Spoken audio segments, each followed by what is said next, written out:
Primeiro, eu queria agradecer ao EA, à Academia STEM, ao Cidiatex por trazer e proporcionar esse evento aqui. Obrigada pelo convite e obrigada por vocês por estarem aqui. Espero que vocês gostem, que seja tão prazeroso para vocês como está sendo para mim. O nome da nossa conversa aqui de hoje é Testando em Realidade Virtual. Me apresentar rapidinho, para não ficar muito esquisito. Meu nome é Elane Souza Vasconcelos. Vocês me acham como Elane Souza em qualquer lugar. Eu sou formada em Ciência da Computação pela UFAM. Tenho mestrado em Engenharia de Software, MBA em Teste de Software, 14 anos em Teste de Software. Então, é uma mestrada longa. E hoje em dia sou coordenadora de testes no Cydia, aqui do ladinho. E vim compartilhar com vocês um pouquinho da minha experiência trabalhando como testadora, dentro de projetos de realidade virtual. E aí eu pergunto para vocês, tentando conhecer um pouquinho da minha audiência aqui hoje, vocês já usaram alguma coisa em realidade virtual, realidade aumentada? Sim? Sim. E tem alguém aqui que tem interesse na área de teste, qualidade, Sim. experiência de usuário? Tá bom. Porque a palestra vai ser voltada para esses dois mundos, não excludente outras áreas, claro, faz parte, né, da grande área da computação. E vamos lá. Quando a gente vê uma pessoa usando um dispositivo head-mounted, né, esse dispositivo na cara, assim, a gente imagina que é uma coisa high-tech, que surgiu ano passado, que é uma coisa super nova, né? Mas não. Essa tecnologia ela já existe desde a década de 50, aonde? Na Força Aérea Americana, claro, né? Tudo surgiu lá dentro. E onde ela era usada principalmente para simulação com o pessoal da aeronáutica. Aqui vocês podem ver esse capacetão aí que eles usavam nessa época, lá na década de 60. E aí, assim, era uma tecnologia muito de nicho, estratégico, militar. Não era aberta para o grande público, até porque, né, não tinha mercado para isso. E aí, em 95, surgiu uma nova onda de realidade aumentada, realidade virtual, que foi esse dispositivo aqui trazido pela Nintendo, o Virtual Boy. Não sei se vocês ouviram falar dele. Ele é de 95 e ele é muito famoso por ser um fracasso. A tecnologia não estava evoluindo o suficiente, nem as pessoas, para terem esse tipo de experiência. Esse cabra, deixa eu mostrar para vocês, era assim que ele era usado. Olha essa ergonomia, olha esse pescoço aqui, o bracinho de T-Rex.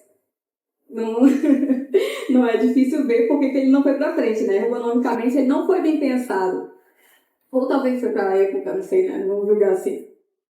Mas quando você colocava a sua cara nesse dispositivo, para onde que você ia, né? Porque assim, a realidade virtual, a ideia é que você usa o dispositivo e você vai para outro mundo, né? Você perde contato com esse mundo físico e você vai para aquela experiência.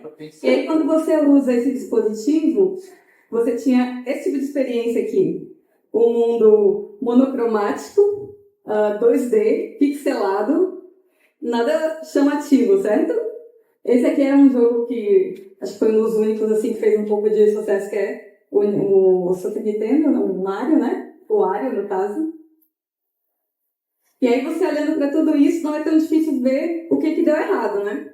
Bom, além de fatores físicos, por exemplo, dor de cabeça, trambolhão, né? Tensão ocular por causa da luz nos olhos, motion sickness, que é a tal da doença do movimento, que é quando você sente, quando você vai pegar uma viagem de carro muito longa na estrada, às vezes dá enjoo, dor de cabeça.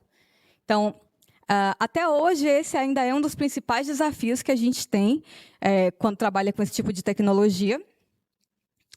E também, o que contribuiu para o fracasso naquela época foram fatores tecnológicos, como a gente viu, gráficos de baixa resolução, falta de portabilidade, é um negócio muito grande, você fica preso em uma sala para poder usar. A falta de um killer app, aquele app matador, sabe? Aquele que faz você comprar uma plataforma por causa de um jogo. Então, ele não despertou essa paixão nos consumidores, né? Esse jogo do Mario aí não foi suficiente. E também o que eles alegam, o surgimento da internet, né? A internet começou a ficar muito popular naquela época, então foi uma concorrência. E aí, passado mais algum tempo, veio uma terceira onda de realidade virtual, que já foi agora em 2014, final de 2014, 2015, com o HTC Vive, que lançou um primeiro dispositivo aqui, já na nova fase, proporcionando esse tipo de experiência, né? Você vê que ele já é bem menorzinho, tem controles, bem mais interessante. E também a gente tem esse outro modelo que é da Samsung, que é o Gear VR, e esse do Google, que é o Daydream. Né? Então, já está ficando mais próximo da gente, né? Então, se você quer trabalhar com realidade virtual, por onde a gente pode começar? Primeiramente, eu diria que é conhecendo quais são os sistemas de realidade virtual que a gente tem no mercado. E aí, basicamente, nós temos dois grandes nichos, né? Que são os que têm sistema dedicado, que é, por exemplo, Oculus Rift, o MetaQuest, todas as das grandes players que fazem os dispositivos assim mais chiques, sabe? Tem sensor externo, é bem mais caro também, mas a qualidade é melhor. Ou a gente também tem os sistemas que são baseados em smartphone. Como a nossa tecnologia evoluiu bastante, a gente tem praticamente um computador no bolso, ele pode ser a central de processamento desses dispositivos. Então, tanto o Guia VR como o Daydream, você acopla o seu celular nele e aí ele roda a experiência para você. Ele é mais barato, mais acessível, mas também é mais limitado em relação aos sistemas que têm um software dedicado. E aí a principal diferença entre eles são os graus de liberdade, né? Quando eu tenho um software dedicado, eu tenho mais sensores. Mais sensores possibilitam captar mais movimentos. Então, quando eu tenho um software dedicado, eu consigo ir para frente, para trás, para os lados, abaixar. E quando eu tenho um sistema de 3 graus de liberdade, eu só consigo fazer movimentos de cabeça, né? Então, olhar para os lados, para cima. É mais limitado, mas já é um sistema de entrada. E aí, quando a gente também vai pensar no nossa estratégia de teste, aí eu estou focando um pouco mais para o teste, porque eu estou puxando sardinha para o meu lado. Mas como qualquer pessoa que trabalha no desenvolvimento de um software, de um projeto, a gente tem que levar em consideração como eu vou disponibilizar esse aplicativo, essa experiência. Então, se tratando em realidade virtual, a gente tem as lojas, né, de publicação dos dispositivos. Então, eu tenho a loja do Daydream, que é da Google, eu tenho a Oculus Store, eu tenho a Steam, eu tenho vários publishers que vão disponibilizar o aplicativo. E aí a gente precisa ter em consideração que cada loja tem os seus próprios requisitos de submissão. Ou seja, você só vai poder enviar aquele seu software para ser disponibilizado se ele atender alguns requisitos mínimos. E aí eu não trouxe eles aqui para não ficar uma coisa muito grande, também elas mudam, mas é sempre bom ter em mente. Porque algumas lojas têm limitação, por exemplo, a logo, o tamanho da fonte, o tamanho do logo que você vai subir. E aí, às vezes, por um erro pequeno, né, você perde tempo de mercado.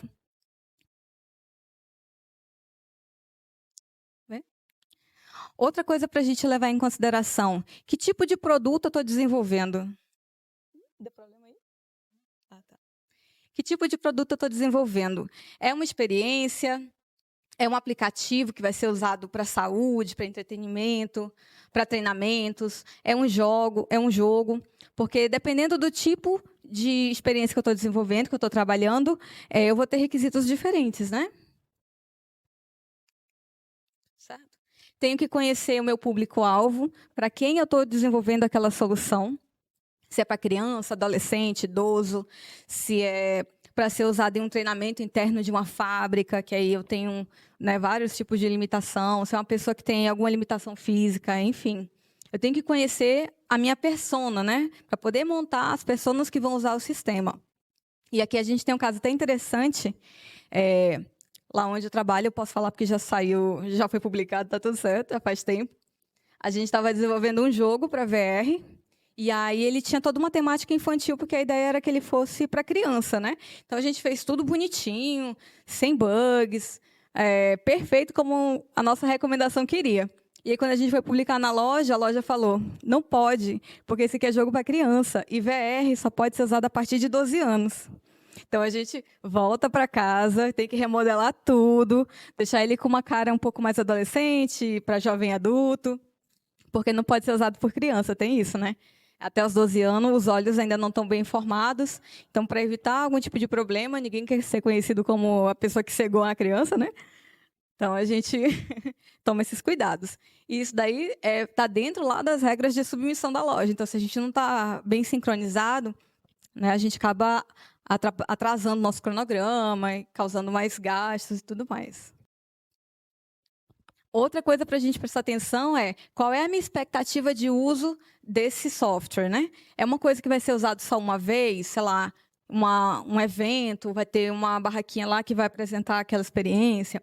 Vai ser algo que vai ser mais esporádico, tipo um treinamento da empresa, que nem a gente fez um também para a Fábrica da Seda, que é um treinamento de ergonomia. Então, com o VR, a gente treina os funcionários como carregar o peso, como é que usa caixas, enfim. E aí, o treinamento ele é feito no ambiente virtual. É bem interessante.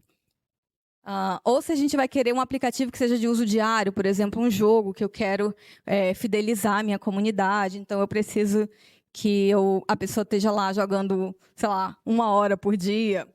E aí, quando eu olho para esses dados, né, aí eu consigo ver situações tipo assim, por exemplo, nesses que são com um software que é um celular.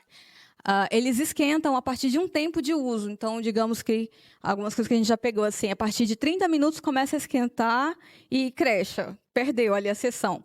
Então, se eu faço um software que está planejado para durar 1 hora, que eu tenho uma experiência maior de uso, e eu sei que ele começa a degradar a performance com 20 minutos de uso, eu tenho que voltar para casa e repensar a minha estratégia, né? Eu melhoro o meu game design para completar tudo em 10 minutos, ou eu melhoro a performance, né? Faço melhorias de código, das imagens, enfim.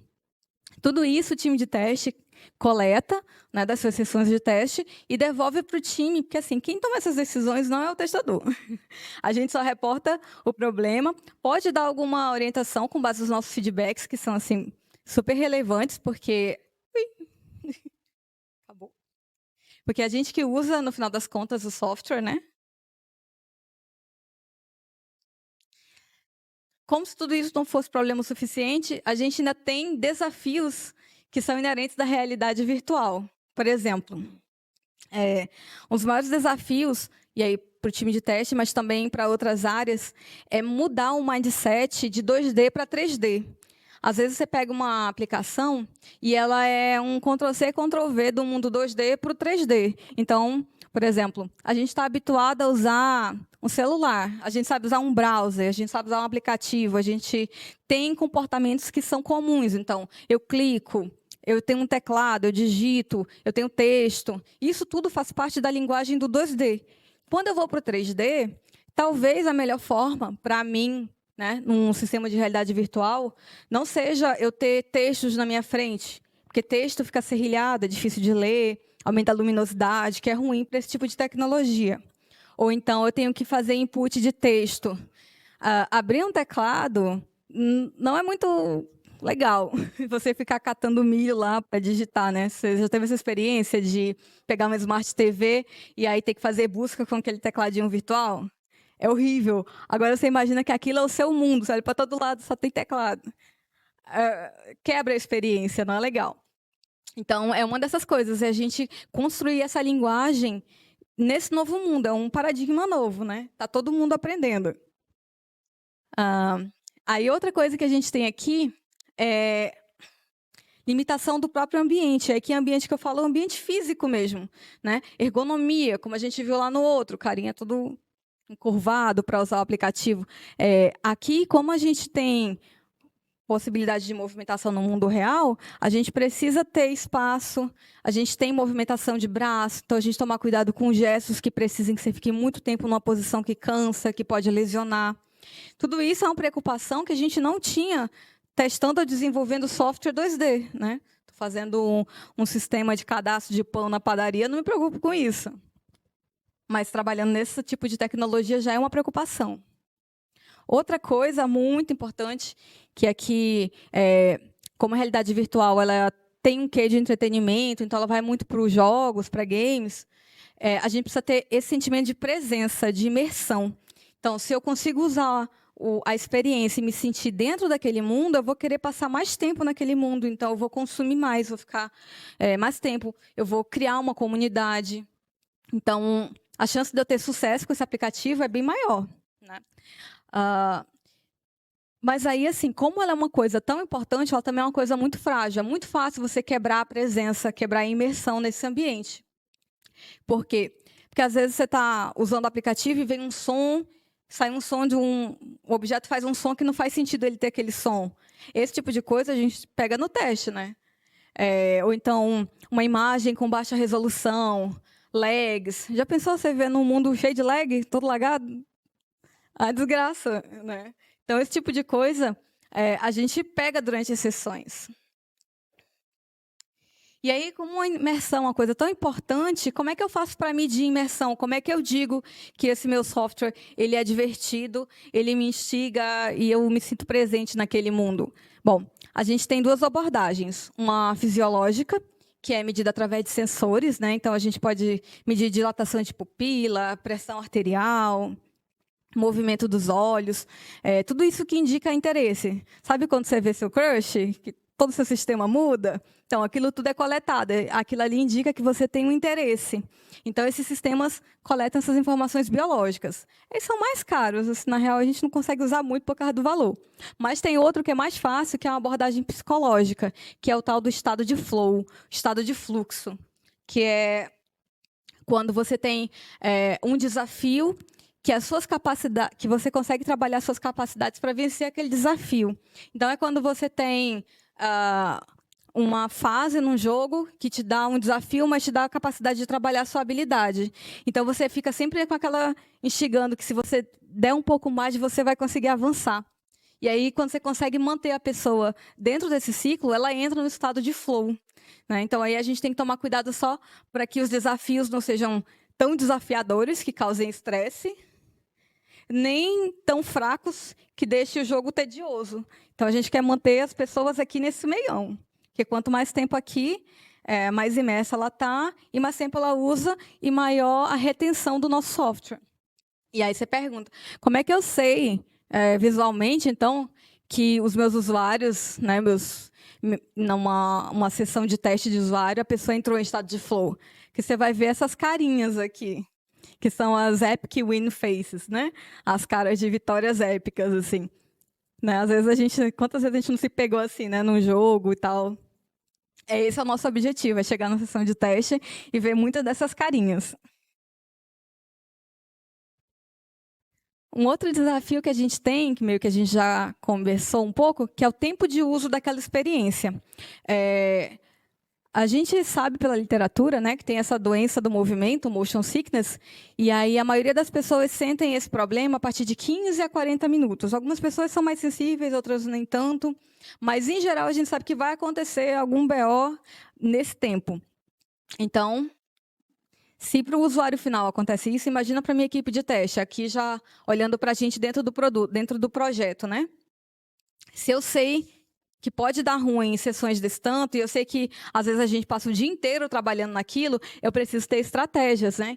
Então, uma das coisas que a gente faz é sugerir pausas, né, a cada 20 minutos de uso, revezar, fazer testes em pares também, é muito legal.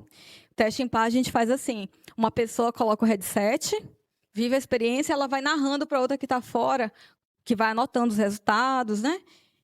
E aí, assim, a gente vai dividindo, né? Porque eu tenho que tomar conta da minha equipe também, né? Não é porque a gente está trabalhando que a gente vai, né, se perder desse jeito. Outra coisa que a gente precisa muito são os novatos. Por quê? Vou contar um segredo para vocês. O testador fica viciado. Então, se a gente está sempre testando os mesmos cenários, fazendo a mesma coisa, a gente fica viciado e aí acontece o tal do paradigma do pesticida. A gente usa tanto aquele pesticida que ele começa a não funcionar mais, não mata mais os bugs. E aí acaba escapando alguns defeitos. Então, a gente precisa ter sempre renovando quem está usando a aplicação para a gente colher esses feedbacks. E aí uma coisa legal são os user testing, né? A gente chamar pessoas que são de outros setores da empresa, ou mesmo pegar a pessoa na rua e trazer para usar a aplicação e a gente colher feedbacks dela. Isso é uma coisa que o time de teste faz também, né? Sempre a gente está atento, mas faz o time de design também, pessoal de interação homem-máquina. E é muito bom o ganho que a gente tem com isso. Na empresa mesmo, a gente costuma fazer, às vezes, com a tia da faxina, o pessoal de segurança, traz pessoas que têm um outro contexto, né, tanto de vida, de uso com a tecnologia, e assim, eles geram feedbacks riquíssimos para a gente.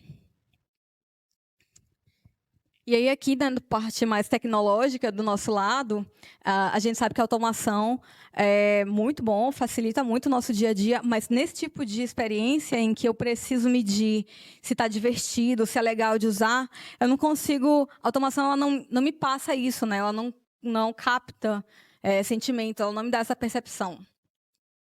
Então, ainda é muito forte teste manual. Eu posso automatizar, sim, a nível de teste unitário, né, cobertura de código, essa coisa. Mas não dá para você confiar só na automação para dizer que a sua aplicação foi testada e está beleza. Sabe? E aí, por conta dessa limitação, a gente precisa que os reportes de teste eles sejam assim muito bem documentados, bem reportados, com feedbacks, porque aí a gente consegue colaborar mais com o projeto e com o produto final. Bom, eu trouxe aqui os desafios, falei um pouco da história, e agora vocês perguntam, e o que vem depois, né? Depois de tudo isso aqui, o que a gente espera da realidade aumentada, da realidade virtual? Como eu falei, uma das coisas que a gente precisa muito é essa linguagem própria, né? É a gente ter uma linguagem adaptada para a realidade da realidade virtual, e não só um Ctrl+C, Ctrl+V do que a gente usa em outras aplicações. E aí, isso aqui tudo é terreno para estudo, para pesquisa. A gente que trabalha em institutos de pesquisas, né? Que em Manaus a gente tem vários dele, é um polo assim, muito bem fomentado, é um lugar, um campo cheio para isso. Então, ter mais testes, né, de UI, UX, né, User Experience, fazer esse tipo de pesquisa.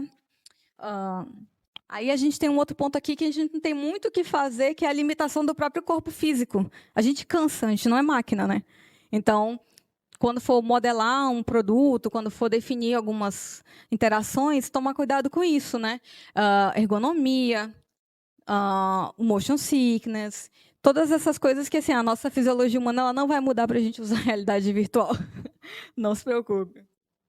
E aí, o que vem depois também, que é a realidade aumentada e a realidade mista, que elas são... deixa eu ver, aqui.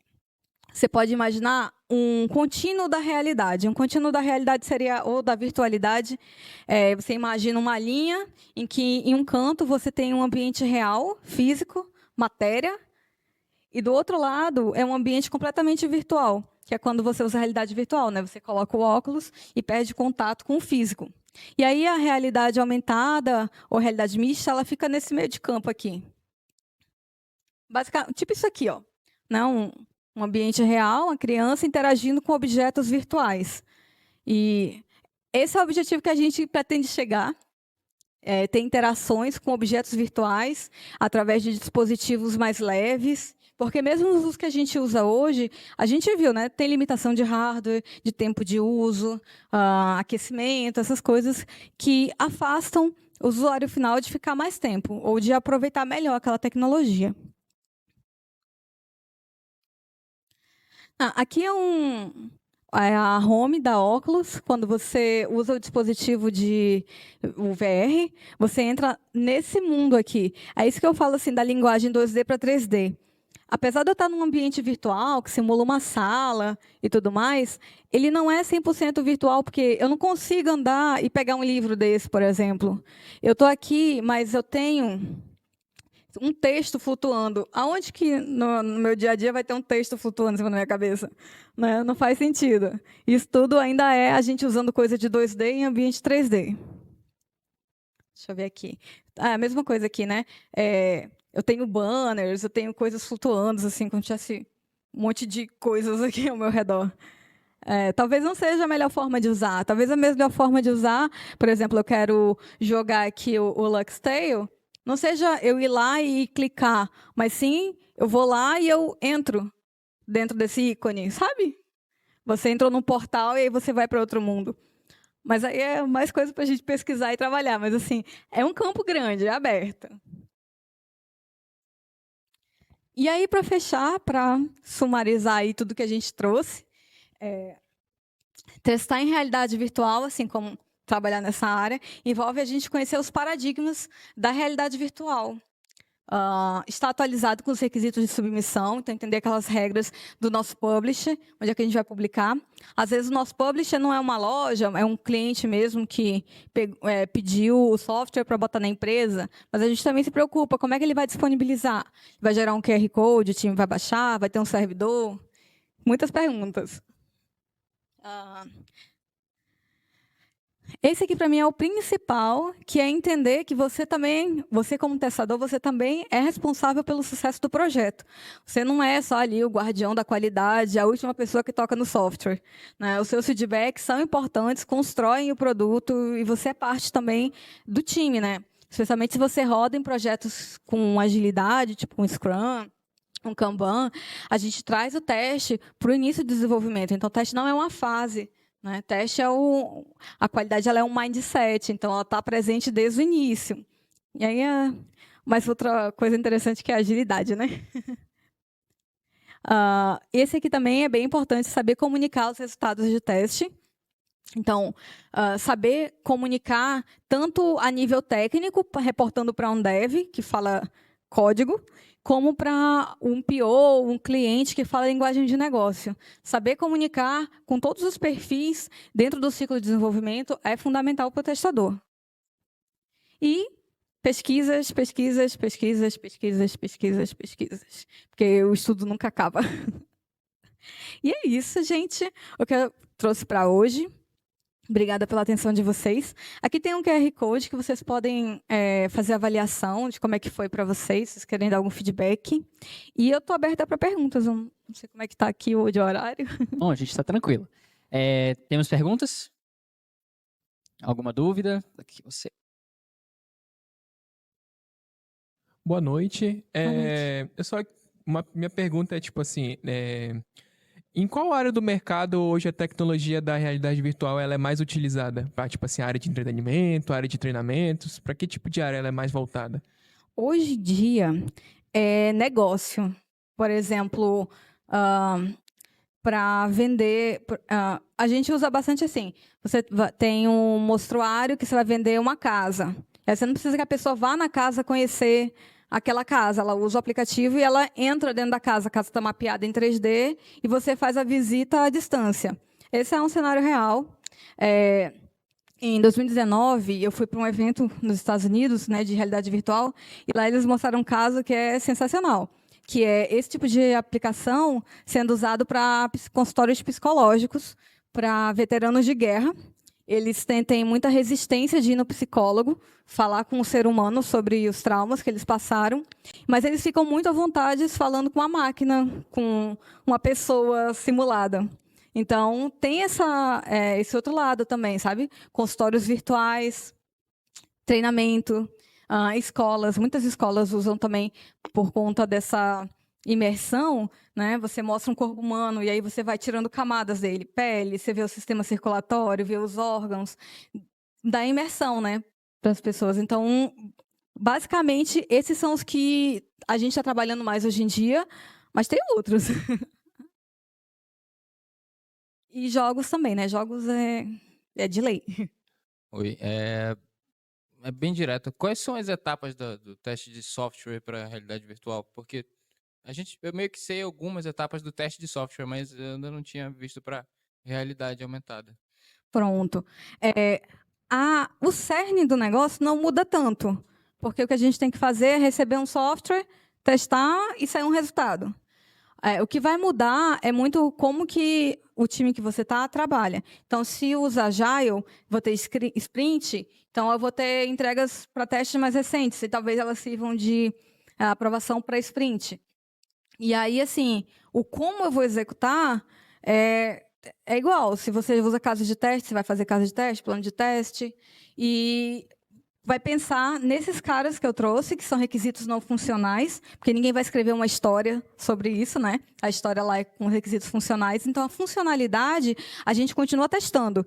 Isso tudo aqui é algo mais, né? Que é o que a realidade virtual precisa. Então, por exemplo, você está lá no consultório, você vai ter uma história que é para conseguir ouvir o que a pessoa está falando. E aí você vai testar lá com as suas tecnologias, mas o básico é o mesmo, assim, não muda muito. Tem entrevista, tem...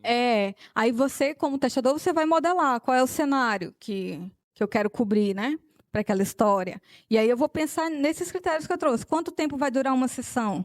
De repente, no psicólogo, tem que durar 1 hora, mas o meu software está crashando com 20 minutos. Como é que a gente vai tratar isso? Não é o testador que vai dizer nada, né? Ele vai levar para o PO e falar assim, faz sessão mais curta, ou melhora o hardware, enfim. Tá, obrigado. Por nada. Mais perguntas?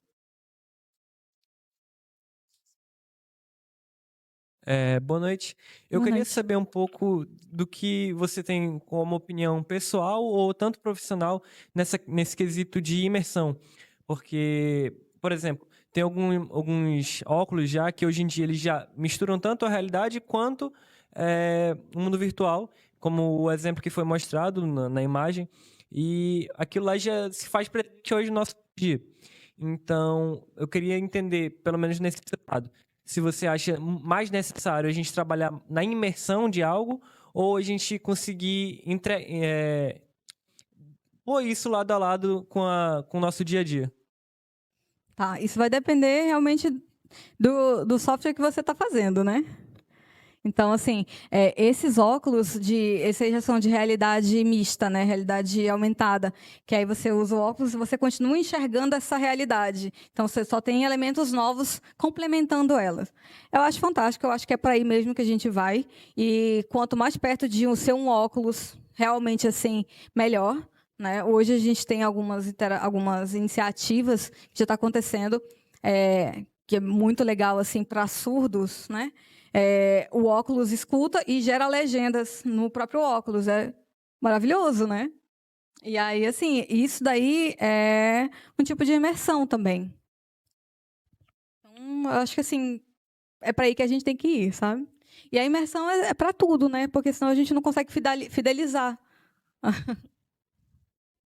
Mais perguntas?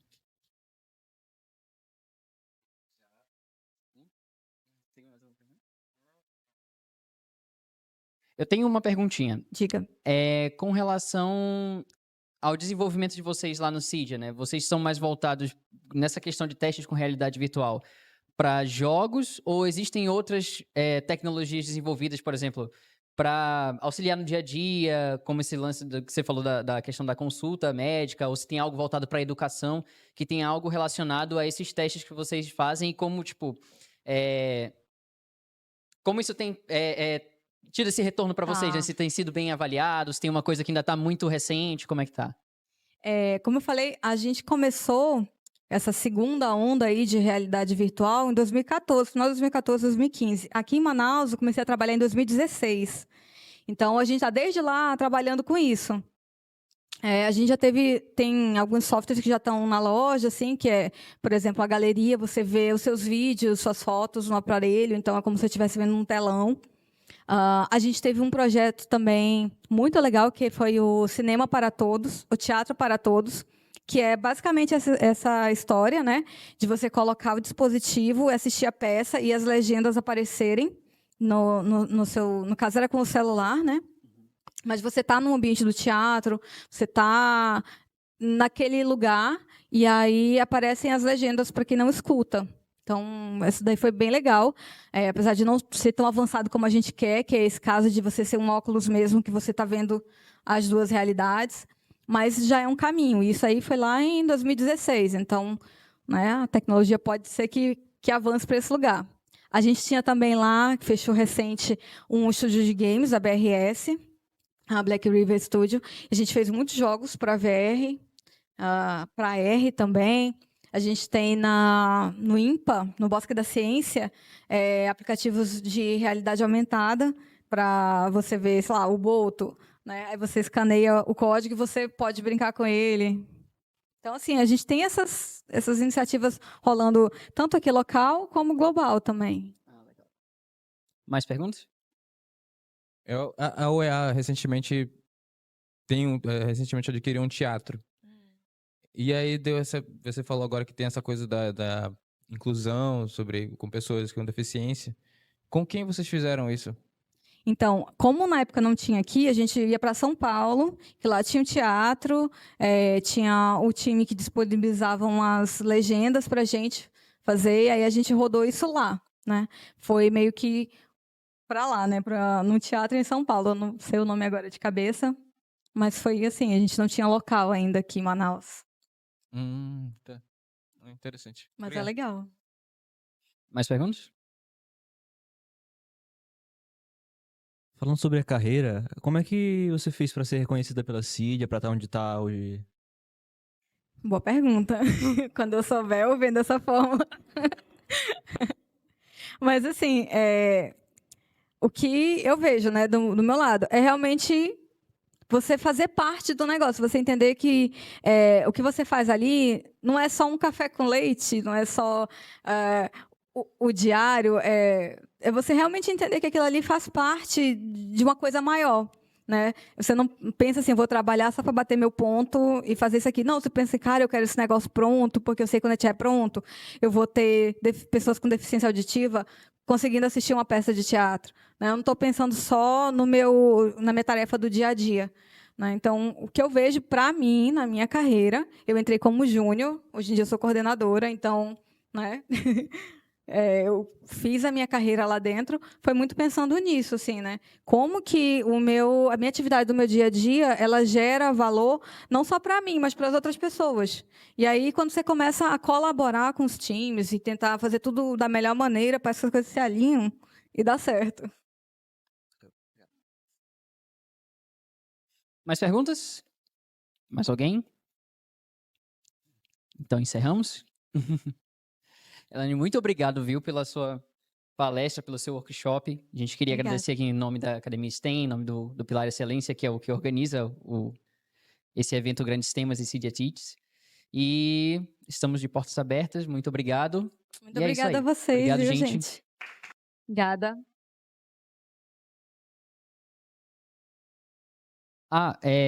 Sim, mais alguma coisa para falar? Não? Tudo bem. Então, não sei também. Se você quiser criar alguma dinâmica relacionada ao que você falou aí.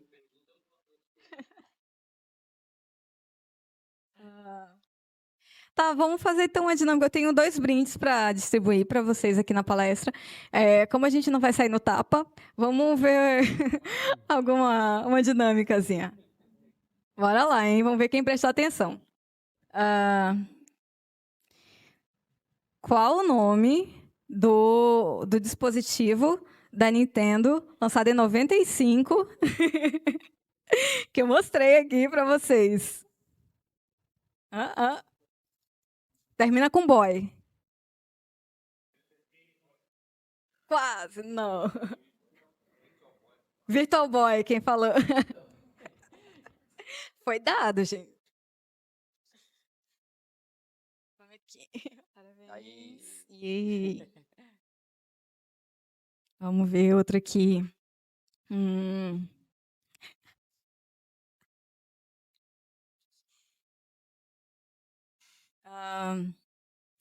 Quando eu tenho objetos artificiais, virtuais, interagindo com o mundo real, como é que a gente chama isso?